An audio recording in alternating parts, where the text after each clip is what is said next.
अस्सलाम वालेकुम व्यूअर्स, मैं हूं डॉक्टर इरफान अली। आप देख रहे हैं यूट्यूब चैनल इरफान सियाल। आज हम आपको बताएंगे गलघोटू के मतलब, जिसको कहते हैं हेमरेजिक सेप्टिसीमिया यानी एचएस बीमारी। मवेशियों का ये मुतअद्दी मर्ज एक जरसूमा, जिसे अंग्रेजी में पास्टुरेला मल्टोसिडा कहते हैं, की बदौलत फैलता है। वैसे तो ये जरासीम हर मवेशी के जिस्म के अंदर हर वक्त मौजूद होते हैं। जब किसी वजह से जानवर में बीमारी के खिलाफ कुव्वत मदाफ़त में कमी हो जाती है तो ये बीमारी नमूदार होती है। ये बीमारी अक्सर बरसात के मौसम में या सर्दियों में बारिश के दिनों में फैलती है।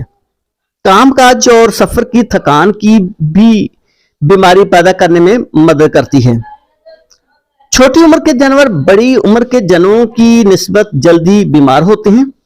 मर्ज से मैदानी इलाकों में नशेबी अजला या सेम ज़्यादा इलाकों में कसरत से होता है।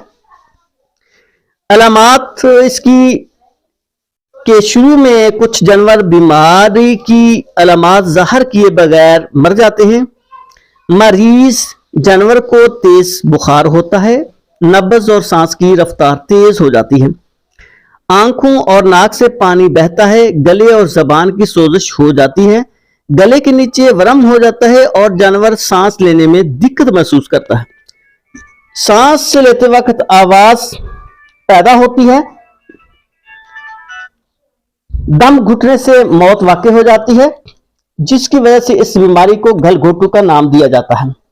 इलाज: बीमारी फूट पड़ने की सूरत में फौरन नजदीकी शिफाखाना हैवानात से रजू करें। बीमार जानवरों को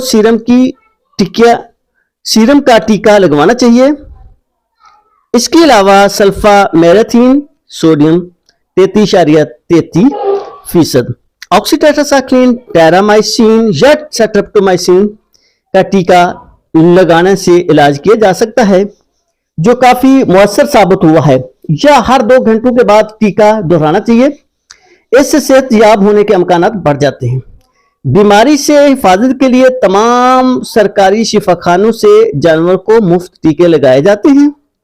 नजदीकी शिफाखाना हैवानात से राब्ता करके तमाम मवेशियों को साल में 2 मरतबा यानी मई, जून और नवंबर, दिसंबर के महीनों में वैक्सीन के टीके करवा लेने चाहिए। इससे जानवर बीमारी से महफूज हो जाते हैं। बीमार जानवरों को तंदुरुस्त जानवरों से अलग रखना चाहिए। मुर्दा जानवरों को गहरा गड्ढा खोदकर दबाना चाहिए। Thanks for watching this video.